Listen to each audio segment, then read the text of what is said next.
Bismillahirrahmanirrahim. Assalamualaikum warahmatullahi wabarakatuh.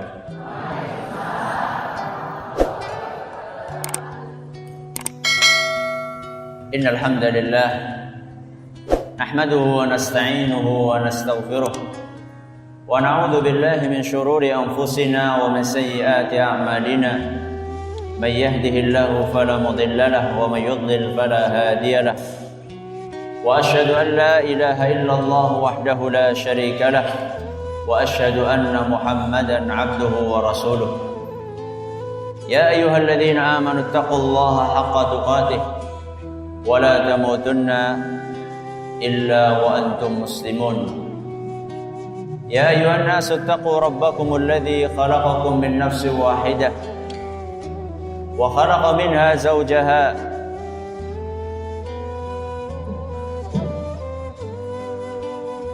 وبث منهما رجالا كثيرا ونساء واتقوا الله الذي تساءلون به والأرحام إن الله كان عليكم رقيبا يا أيها الذين آمنوا اتقوا الله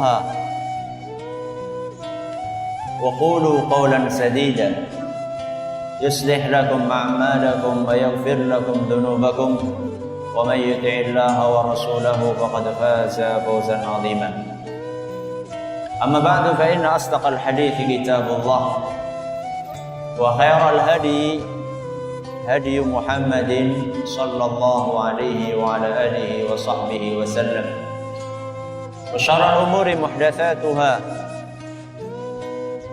وكل بدعة ضلالة. Kita panjatkan puja dan puji syukur kehadirat Allah Tabaraka wa Ta'ala. Pada kesempatan pagi yang berbahagia kali ini, kita kembali diberi kekuatan, kesehatan, hidayah serta taufik dari Allah Jalla wa Ala, sehingga kita bisa kembali menghadiri kajian rutin Jumat pagi di Masjid Agung Darussalam Purbalingga. Kita berharap semoga Allah Tabaraka wa Ta'ala berkenan untuk melimpahkan kepada kita semuanya ilmu yang bermanfaat, sehingga bisa kita amalkan sebagai bekal untuk menghadap kepada Allah Jalla wa Ala. Amin ya Rabbal Alamin. Salam dan salam semoga senantiasa tercurahkan kepada junjungan kita Nabi besar Muhammad sallallahu alaihi wasallam, kepada para sahabatnya, keluarganya, dan umatnya yang setia mengikuti tuntunannya hingga hari akhir nanti. Para hadirin dan hadirat sekalian yang kami hormati, dan juga segenap pendengar Radio Insani 88 FM di Purbalingga dan sekitarnya. Materi kajian kali ini judulnya Kupak Pulute Ora Mangan Nangkane. Panjenengan pernah dengar pepatah ini? Pernah? Nggak tahu kalau yang masih muda-muda. Biasanya kalau yang gini-gini itu anak-anak sekarang itu ora paham. Kupak pulute. Napa artinya kupak pulute? Terkena getahnya. Pulut itu artinya getah. Kupak pulute terkena getahnya, ora mangan nangkane, tidak makan nangkanya. Ini ketika dulu belum ada supermarket yang menjual nangka siap makan. Kalau di supermarket kan nangka sudah blondo-blondo, kurgari dimakan saja. Kalau dulu sebelum masa ada supermarket, kalau orang pengen makan nangka itu harus melalui perjuangan berat. Pertama, nyari bendo sing gede. Kulit bendo sing gede, soalnya nangkane gede. Dibelah menjadi berapa? 2 sret. Terus dibelah lagi menjadi 4. Dibelah lagi jadi 8. Baru kemudian diambili satu persatu. Tangannya gue mesti kudu gupak, gue mesti ngresiki gupake ora bisa kur nganggo sabun tok, harus pakai minyak disit, dibersihkan tangannya pakai minyak baru pakai sabun. Nek bocah siki dia orang ngerti dean. Kalau kita ini yang pernah mengalami masa-masa seperti itu, kita tahu persis bahwa orang akan makan nangka itu kudu gupak pulute. Walaupun nanti akhirnya akan merasakan manisnya nangka. Berarti kalau seperti ini berakit-rakit ke hulu, berenang-renang ke tepi, bersakit-sakit dahulu, bersenang-senang kemudian. Tapi masalahnya ada sebagian orang wis gupak ora mangan. Nah ini bukan berakit-rakit ke hulu nih, berenang-renang ke tepi ya. Ini bersakit-sakit dahulu, bersusah-susah kemudian. Ya, bukan bersenang-senang kemudian, bersusah-susah kemudian. Ini adalah sebuah ungkapan pitutur Jawa yang bagus untuk kita resapi maknanya. Subhanallah, bapak-bapak dan ibu yang kami hormati, sebenarnya di dalam budaya Jawa itu banyak hal-hal positif yang bisa kita petik sebenarnya. Ada sebagian orang di zaman kita ini seakan-akan segala sesuatu yang berbau Jawa itu alergi. Jadi seakan-akan segala sesuatu yang berbau Jawa itu mesti identik dengan kejawen. Beda antara Jawa dengan kejawen. Ada hal-hal positif yang bisa kita dapatkan dalam budaya Jawa. Contohnya nopo? Unggah, ungguh. Nopo malih? Tata kerama. Wonten malih? Napa? Gotong royong. Banyak sebenarnya. Banyak hal-hal positif di dalam budaya Jawa yang bisa kita ambil hikmahnya.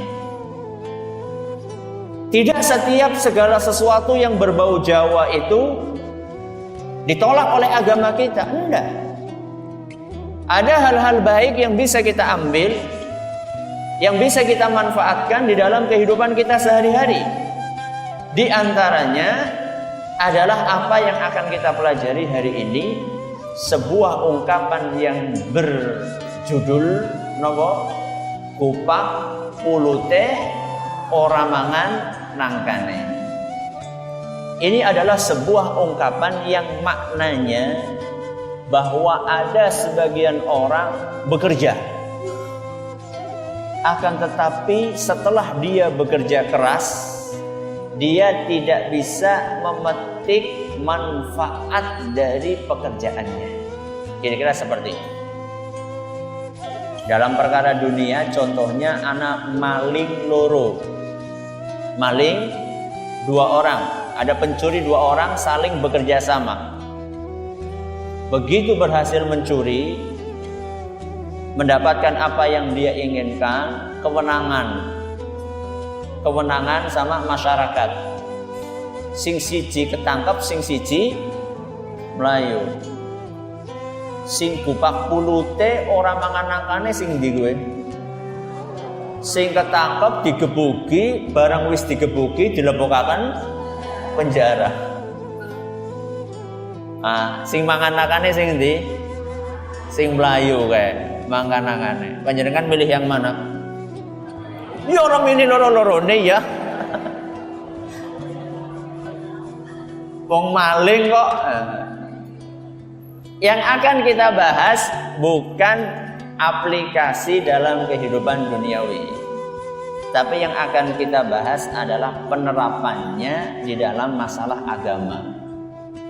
Ternyata bapak-bapak dan ibu-ibu yang kami hormati, ada beberapa aturan di dalam agama kita yang mirip-mirip dengan pepatah ini, kupak pulute orang mangan nangkan.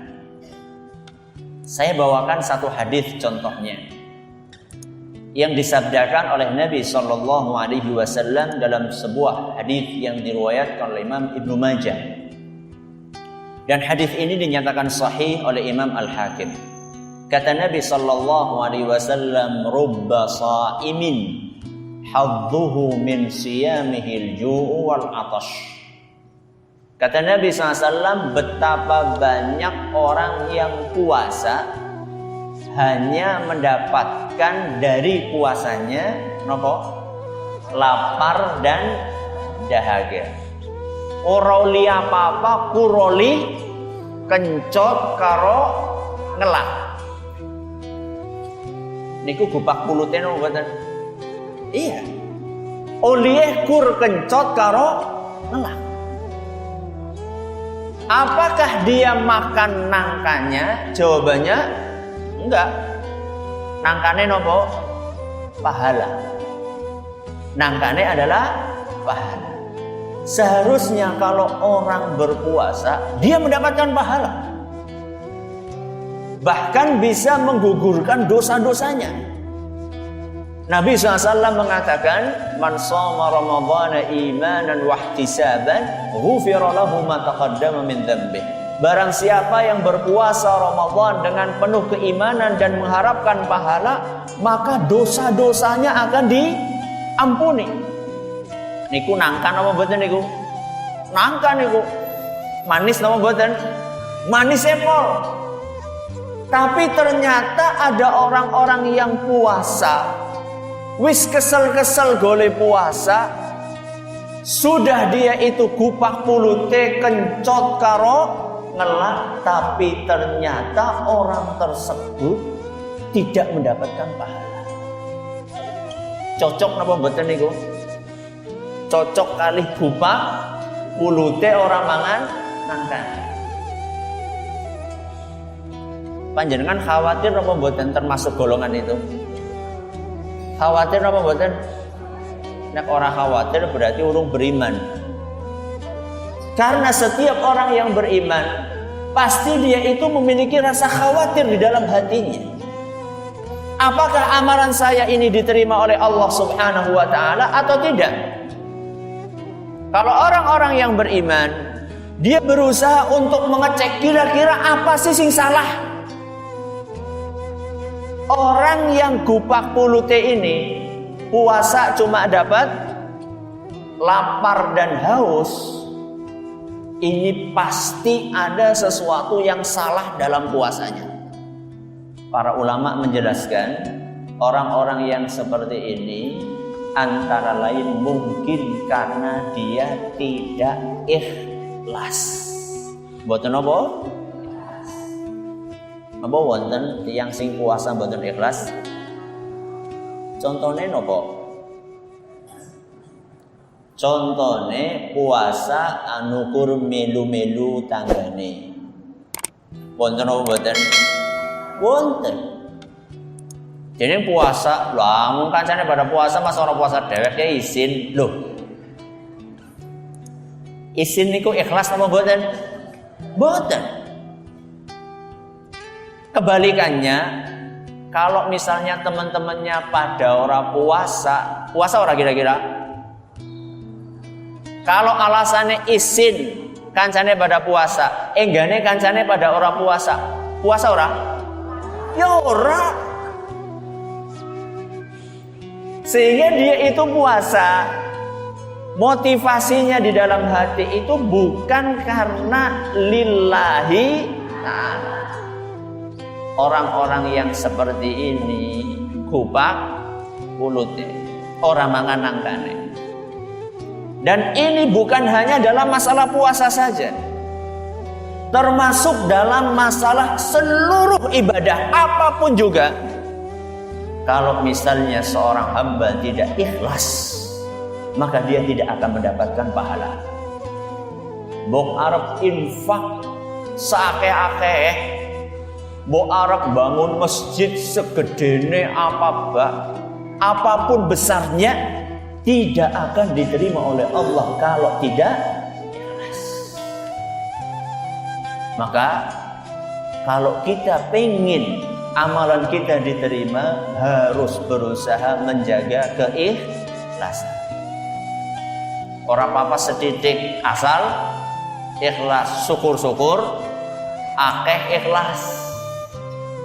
Saya tahu ada beberapa orang kaya ya, di Indonesia ini nek infak ora tanggung-tanggung. Bantu pesantren misalnya, sekali bantu semiliar niku pinten juta? 1000 juta. Pinten?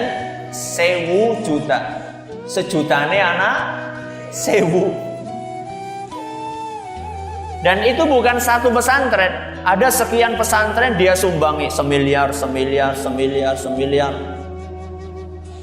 Ajaibnya nopo? Setelah infak semiliar itu pesen wanti-wanti kepada pengasuh pesantrennya, aja cerita-cerita mengliane, tolong dirahasiakan kalau saya sudah infak 1 miliar.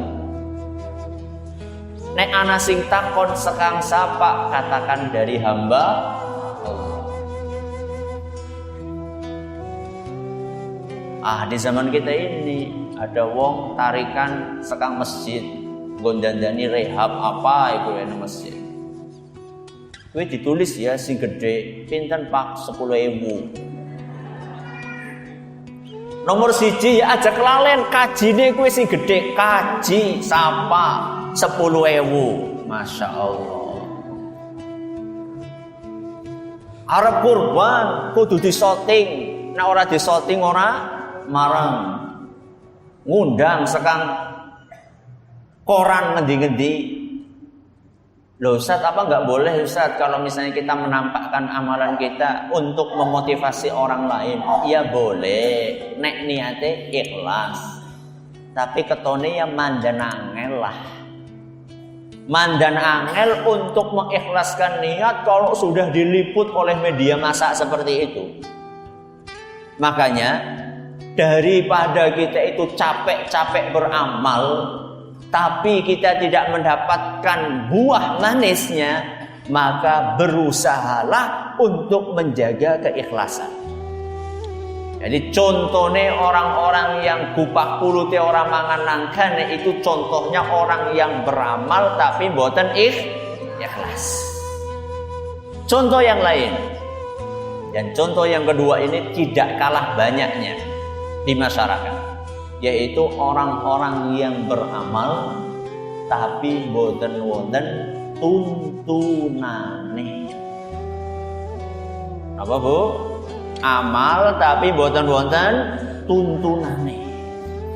Tuntunan nopo maksudnya Ustaz? Tuntunan saking Rasulullah sallallahu alaihi wasallam.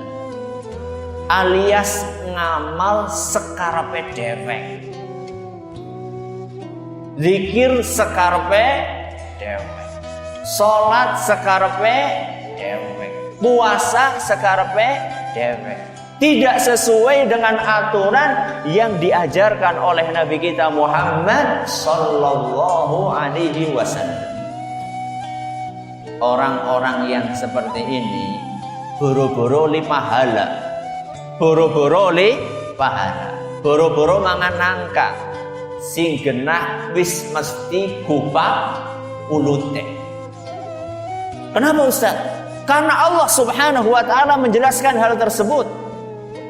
Antara lain di dalam surat Al-Ghasyiyah ayat 1 sampai 4. Niku keliru niku, mboten 2 sampai 4, tapi ayat 1 sampai 4. Kata Allah, hal ataka hadithul ghasyiyah, wujuhu yawma idzin khashi'ah, amilatun nasibah tasla naran hamiyah. Napa artinya hal ataka haditsul ghasyiyah? Apakah telah sampai kepadamu berita tentang hari kiamat? Al-ghasyiyah niku artinya hari kiamat. Hal ataka haditsul ghasyiyah? Tahukah engkau peristiwa pada hari kiamat? Apa peristiwa itu? Wujuhun yawma idzin khasyiyah. Pada hari kiamat nanti akan banyak wajah yang tertunduk hina. Jadi pada hari kiamat nanti ada wajah yang berseri-seri, ada wajah sing temungkul niku temungkul hina. Mumet banget niku. Ada orang-orang yang wajahnya berseri-seri, ada orang yang wajahnya tertunduk hina. Wujuhu yawma idzin khasyiyah. Kok bisa orang-orang itu tertunduk hina?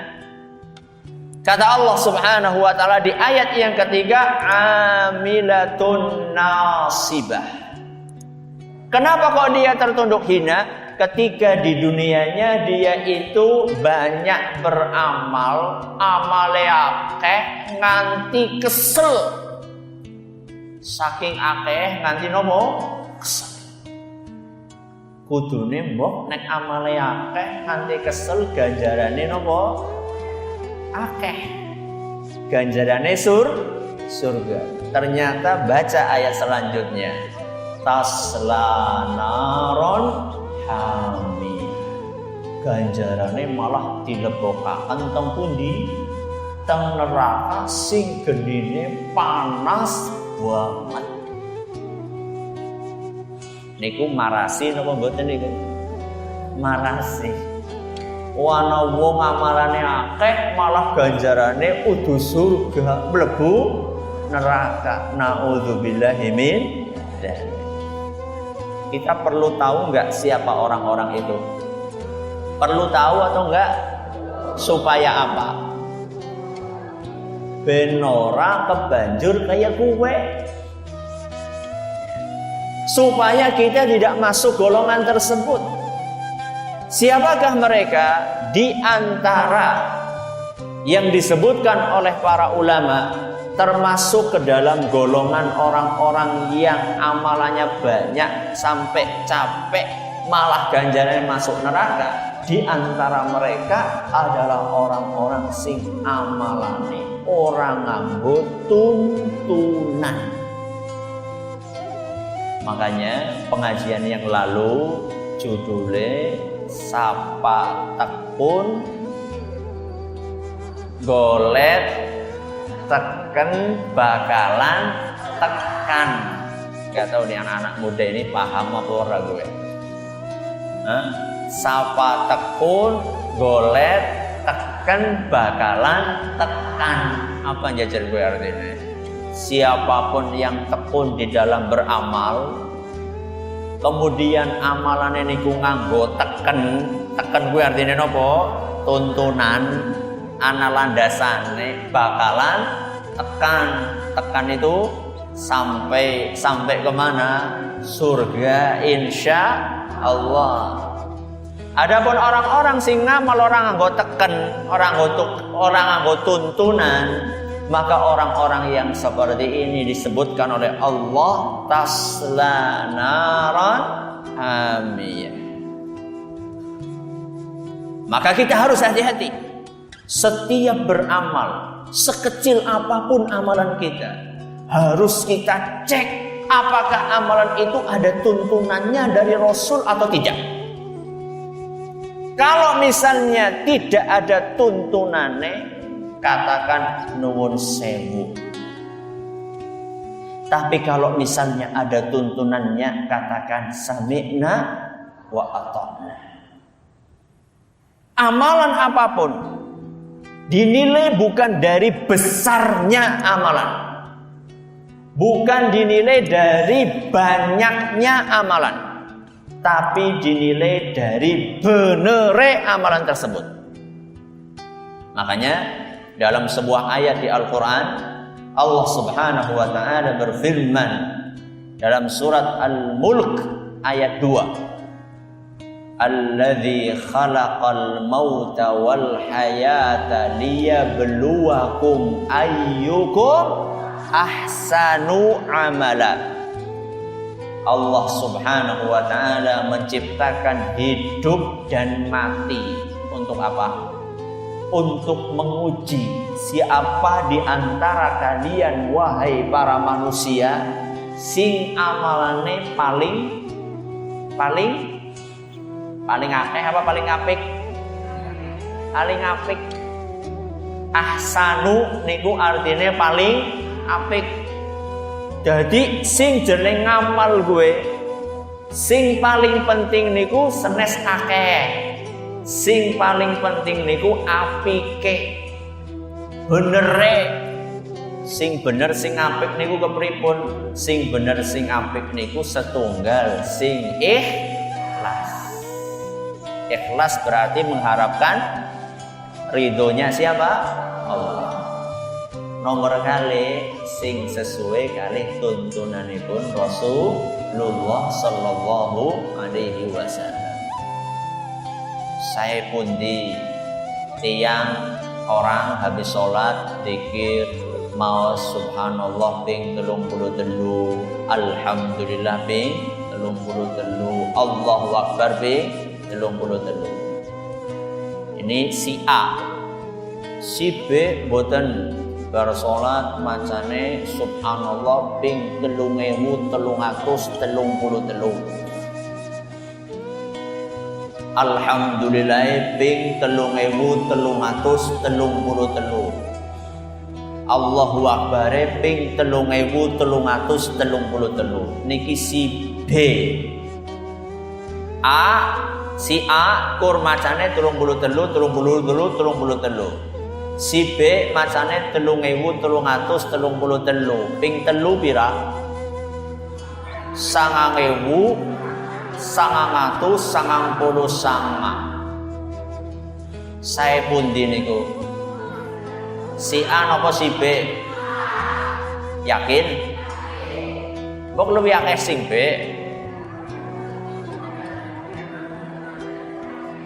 Akeh tapi orang anak tuntunannya.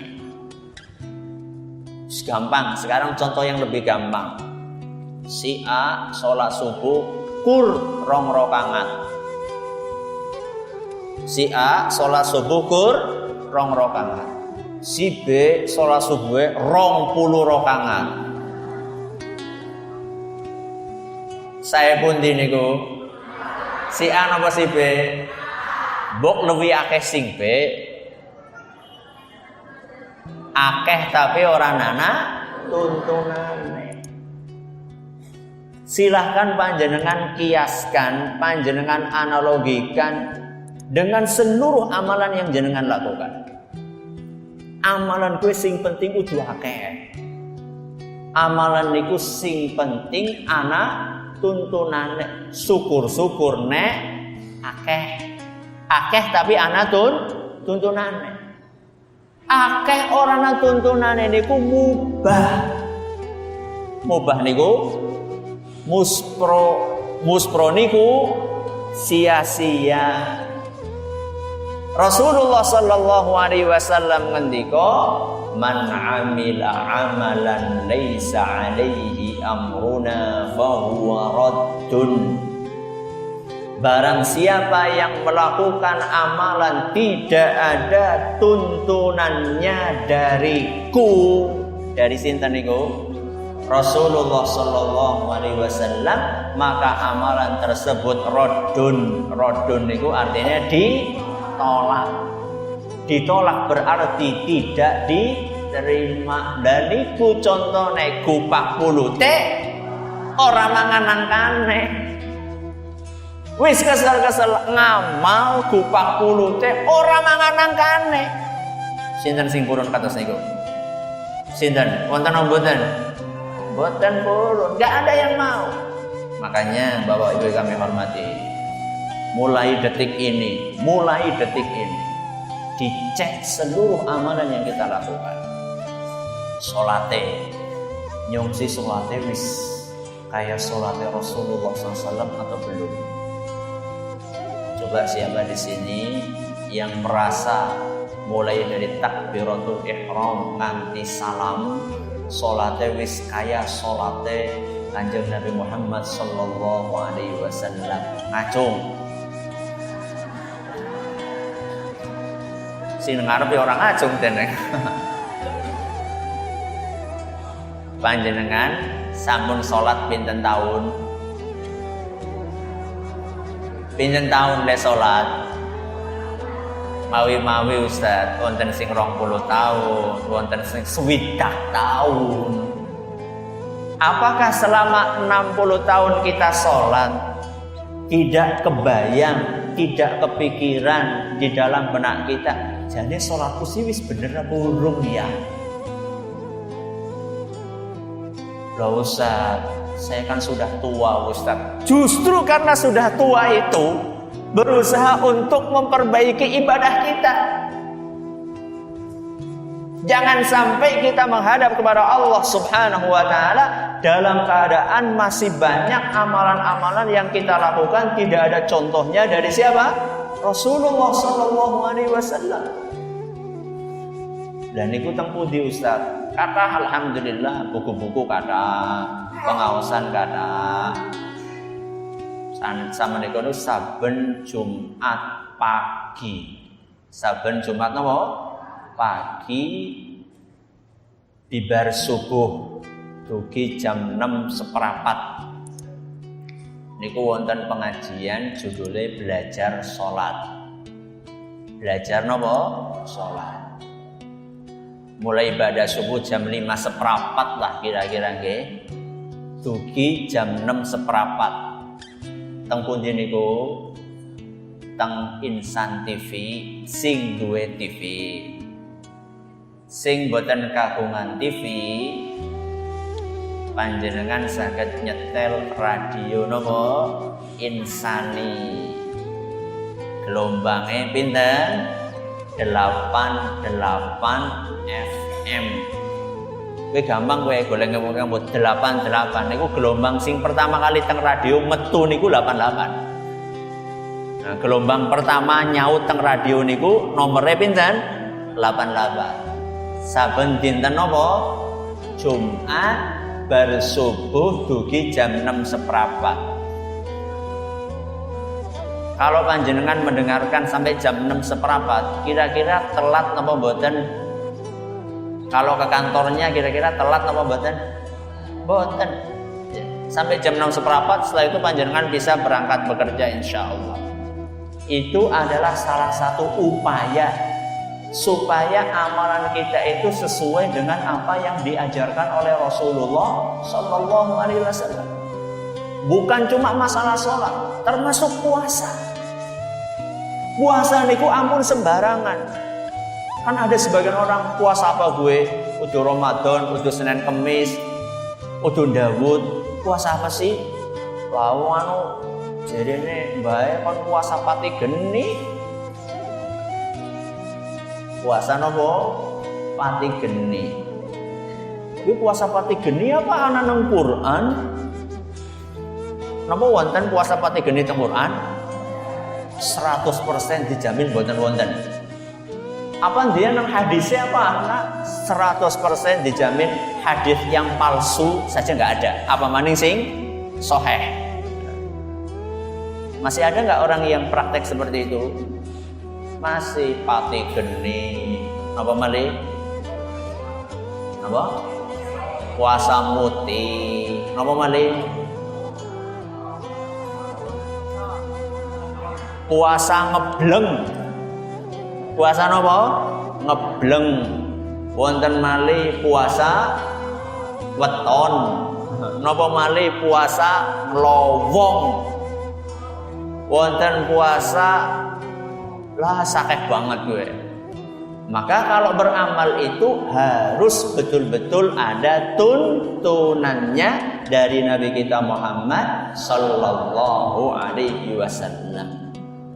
Kalau ada orang yang tidak mau peduli lah, sementing kaya mbae mien kaya kiye yang ngono nek gelem kupah kulute ora mangan nangkane. Sampai di sini pengajian kita pada kesempatan kali ini. Silahkan kalau ada yang ingin bertanya, monggo.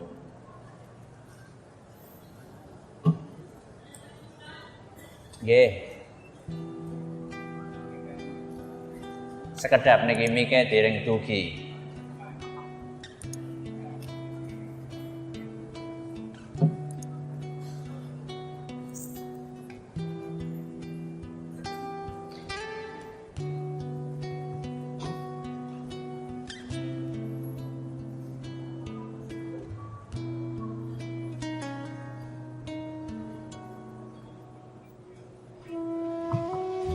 Assalamualaikum warahmatullahi wabarakatuh. Waalaikumsalam warahmatullahi wabarakatuh. Di dalam bulan suci Ramadan kita diperintahkan untuk banyak membaca Al-Quran. Yang saya tanyakan, membaca Al-Quran itu katanya kalau ada terjemahnya ataupun tafsirnya itu kurang afdol. Ada sebagian yang mengatakan begitu. Padahal kami ingin mempelajari maksudnya atau terjemahnya. Bagaimana menurut pendapat Ustaz? Yang kedua, zakat mal dan zakat fitrah itu yang lebih afdol dikeluarkan atau dibayarkan lewat amil atau lewat sendiri atau dibagi sendiri. Itu saja. Terima kasih Ustaz. Wassalamualaikum warahmatullahi wabarakatuh. Waalaikumsalam warahmatullahi wabarakatuh. Pertama, baca Quran antara Quran sing wonten terjemahane kalian Quran sing boten wonten terjemahane. Niku afdol pundi? Afdol orang yang membaca Al-Quran berikut memahami maknanya. Lebih afdol orang yang membaca Al-Quran, Qurannya diwaca semuanya sambil memahami artinya. Itu lebih afdol. Kenapa? Karena Al-Quran tujuan utamanya diturunkan satu untuk dibaca, satu untuk dibaca. Yang kedua untuk difahami. Yang ketiga untuk diamalkan. Jadi kalau ada orang maca tok sama orang maca dan memahami, afdol mana?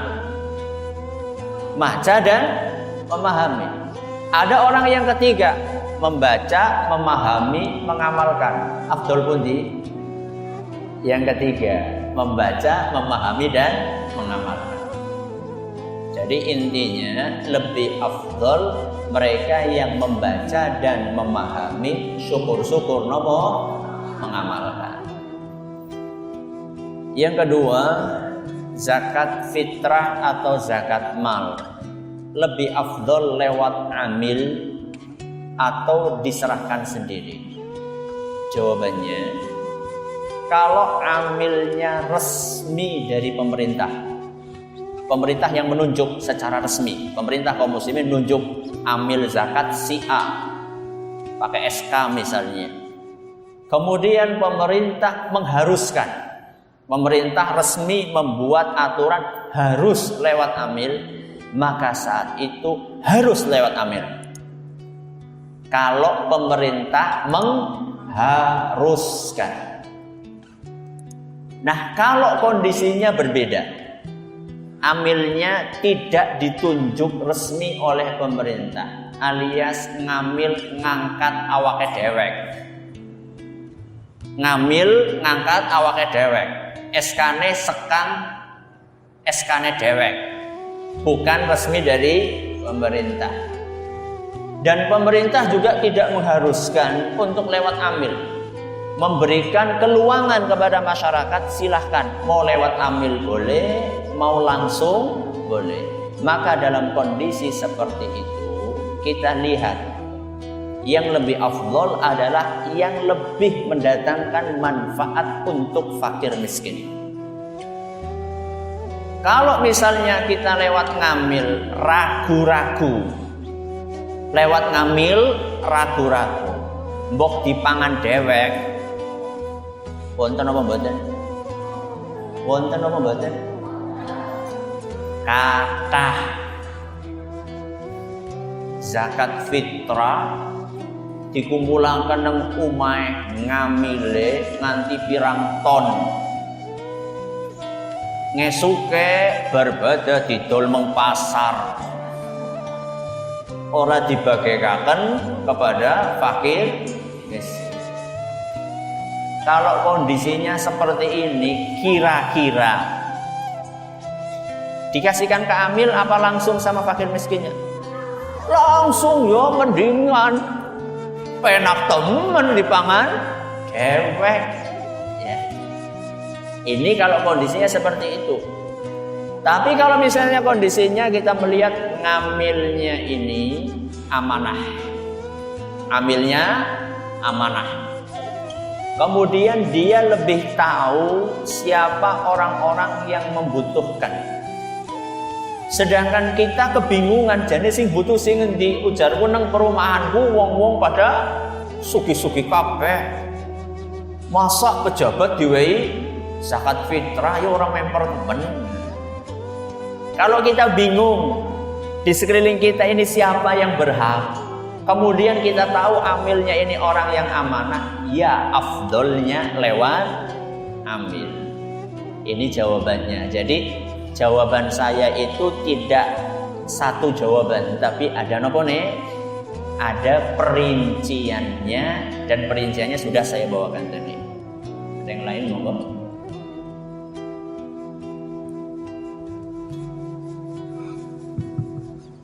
Assalamualaikum warahmatullahi wabarakatuh. Waalaikumsalam warahmatullahi wabarakatuh.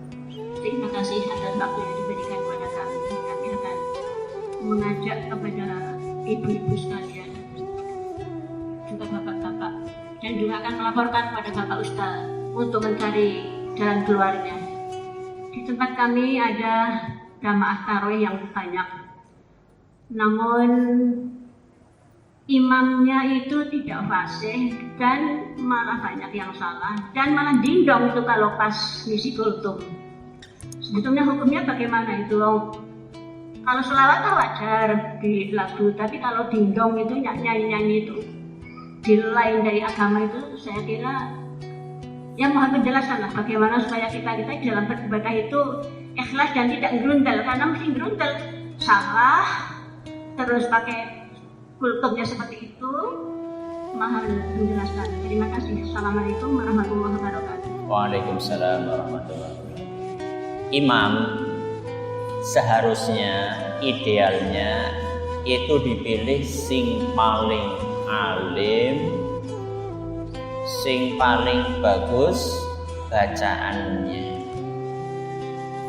Syukur-syukur sing paling soleh. Ora boleh salat ku Ramadan tok. Nang jabane Ramadan ra tau masjid. Jadi imam itu siji sing wacaan Al-Qur'ane sae. Yang kedua yang soleh. Yang ketiga sing alim. Niku imam sing ideal. Tapi kadang-kadang mencari imam yang seperti itu boten gampang. Nek anane imam sijine grotal gratul banget, sijine mandan grotal gratul, anane ku loro tok priwe. Sijine grotal gratul banget, sijine mandan grotal gratul. Anane ku loro, ya milih sing mandan daripada orang anak sing ngimami. Kondisinya seperti itu. Tapi sangat disayangkan di sebagian masjid ada orang yang bacaannya bagus, tapi dia urung kaji. Nah, bacaannya bagus tapi urung kaji. Orang yang kedua bacaannya grotal gadul wis kaji. Ora gelem dadi makmum, karepe dadi imam.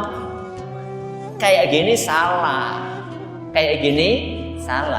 Yang benar, yang bacanya bagus, dia yang maju. Walaupun mungkin belum haji, atau mungkin lebih muda. Kadang-kadang sing penting sapa sing tua. Sing penting kudu tuane. Sing penting kowe tua, bacaannya bagus ndak apa-apa. Tua wacane orang genah. Nuwun sewu, kadang-kadang pendengarannya juga sudah kurang, salah dibenerakan, tidak dengar. Gimana jadi imam? Makmumnya wis subhanallah, subhanallah, wis ngorong-ngorong subhanallah, bablas bae. Kalau sudah seperti ini seharusnya dia sudah pensiun. Udah pensiun salat. Pensiun ngimami. Diberi kesempatan kepada mereka yang masih muda-muda, yang bacaannya bagus. Itu idealnya seperti itu. Sekarang realita kondisi yang ada di lapangan, imame wacane akeh salahe. Bagaimana Ustaz?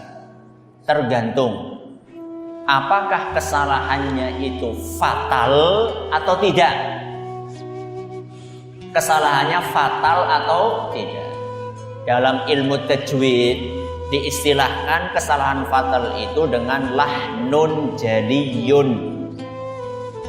Kalau yang tidak fatal diistilahkan dengan lahnun khafiyun. Terjemahan bebas, kesalahan fatal sama tidak fatal. Kesalahan fatal niku kesalahan sing nganti ngerubah makna. Siratal ladzina an'amtu 'alaihim. Yang benar napa? Siratal ladzina an'amta. Niki ngerubah makna napa mboten? Ngerubah. Tu itu artinya aku, ta artinya kamu, ya Allah. Siratal ladzina an'amta, engkau ya Allah. An'amtu berarti nyong. Nyong sama engkau beda enggak? Beda. Kalau seperti ini berarti kesalahannya fatal, salatnya mboten sah. Salatnya mboten. Nek imame ora sah berarti makmume ora sah. Marasi Ustaz ya pancen mulane dadi imam niku mboten gampang. Imam kok go rebutan. Malah kalau bisa itu siapa yang merasa orang lain lebih, itu dia yang diajukan. Tunggu rebutan. Amanahnya itu berat jadi imam. Sudah. Itu contoh kesalahan yang fatal. Kesalahan yang tidak fatal contohnya dian kurang fasih dalam beberapa huruf. Contohnya urung patia bisa muni ain sing bener. Ngain, bukan ain tapi napa ngain contohnya. Napa nggih? Siratal ladzina an'amta. Siratal ladzina an'amta. Sing bener napa? An'amta. Kurang mlebu kowe ya.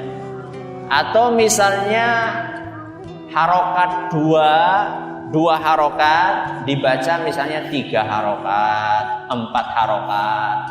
Contohnya alhamdulillahi, alhamdulillahi, lillahi niku pinten harokat?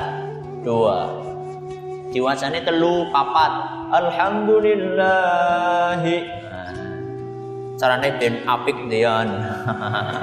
Tapi keliru. Kalau yang seperti ini masih bisa ditolerir, insya Allah tidak merubah makna. Ya. Alhamdulillahi Rabbil Alamin. Alamin itu 2 harokat. Nek kedawan Alhamdulillahi Rabbil Alamin. Niku kedawan niku keliru, tapi kelirune mboten fatal. Terus solusinya bagaimana? Kalau ternyata kekeliruannya sing fatal, solusinya nggih dinasehati dengan bahasa yang bagus, yang lembut, yang santun, yang sopan. Nek bola bali dinasehati ora baik gelem menerima, ya gari golet imam liyane. Itu yang dapat kami sampaikan. Masih ada waktu enggak? Oh, malah kesana. Nun sewu. Bismillahirrahmanirrahim. Assalamualaikum warahmatullahi wabarakatuh. Waalaikumsalam. Terima kasih kepada Bapak Ustadz yang memberikan kami. Tadi dicontohkan bahwa zikir setelah habis sholat wajib khususnya adalah 33, 33 dan 33. Kalau lebih dari itu berarti tidak sesuai dengan tuntunan. Kemudian kami pernah mendengar hadis yang mengatakan bahwa Rasul itu beristighfar itu 70 kali atau 100 kali setiap hari. Bagaimana kalau kita beristighfar lebih dari itu? Yang pertama. Yang kedua, zakat fitrah ini adalah berfungsi membersihkan daripada puasa kita.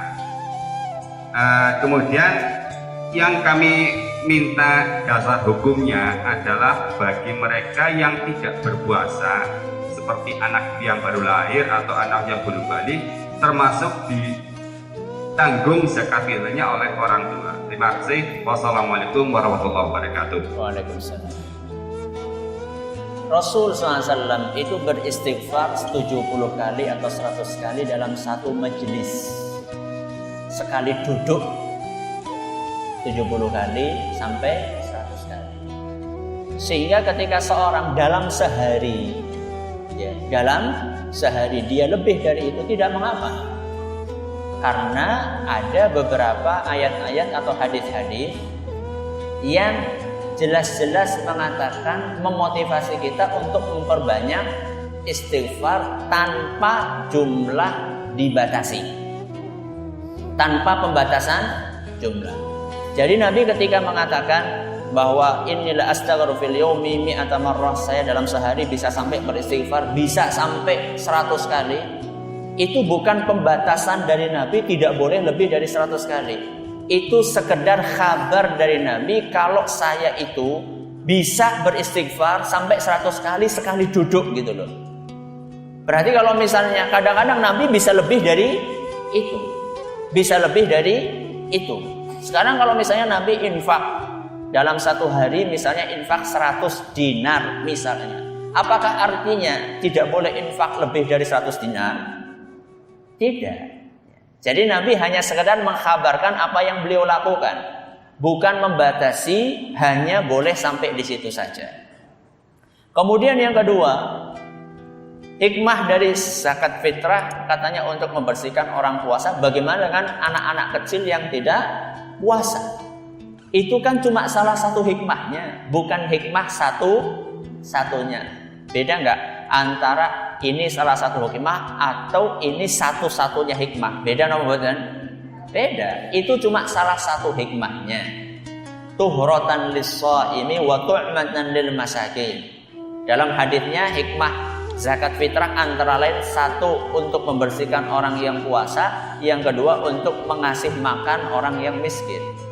Berarti kan orang bayi pun ketika dia keluarkan zakat fitrahnya, dia bisa memberi makan orang miskin. Jadi bedakan antara salah satu hikmah dengan hikmah satu. Semoga terakhir. Assalamualaikum warahmatullahi wabarakatuh. Waalaikumsalam warahmatullahi wabarakatuh. Bismillahirrahmanirrahim. Yang akan tanyakan adalah ibadah zakat kita sholat tarawih. Di tempat saya itu kalau tarawih satu tarawih dengan tarawih berikutnya itu ada selingan bacaan-bacaan. Ini ada tuntunan enggak? Sedangkan itu prakteknya pada di kampung saya itu di satu musola ke musola lain bacaannya kok lain-lain berbeda. Ini memang ada tuntunan atau tidak? Ya. Itu terima kasih. Assalamualaikum warahmatullahi wabarakatuh. Waalaikumsalam. Antara satu tarawih dengan tarawih yang lainnya, entah itu yang 2 maupun yang 4. Biasanya kan 4-4-3 berarti 4 mandek 3. atau yang dua-dua, 2 mandek, 2 mandek, 2 mandek, 2 mandek, terus 3. Di antara jarak jeda itu apakah ada bacaan khusus? Setahu kami enggak ada. Setahu kami enggak ada. Bagi yang membaca, mohon ditunjukkan dalilnya mana. Bagi yang membaca, mohon ditunjukkan dalilnya mana. Bahwa di antara rokaat-rokaat itu ada bacaan khusus. Hadisnya mana? Hadisnya sahih atau tidak? Kalau setahu kami, sepengetahuan kami, tidak ada dalilnya. Makanya ya sudah tidak ada bacaan-bacaan khusus. Karena tidak ada dalilnya itulah makanya antara satu masjid dengan masjid lainnya beda. Sekarepe bilale. Nang masjid kayak nang masjid kayak karena tidak ada tuntunan. Satu-satunya doa yang diajarkan sama Nabi SAW setelah taraweh, setelah witir adalah membaca Subhanal Malikil Quddus, Subhanal Malikil Quddus, Subhanal Malikil Quddus, Rabbil Malaikati Warruh. Niku sing dituntunaken dening Kanjeng Nabi Muhammad sallallahu alaihi wasallam. Adapun membaca Allahumma innaka afuwun tuhibbul afwa fa'fu anni itu mulai nanti malam. Niki sampun malam 10 hari terakhir.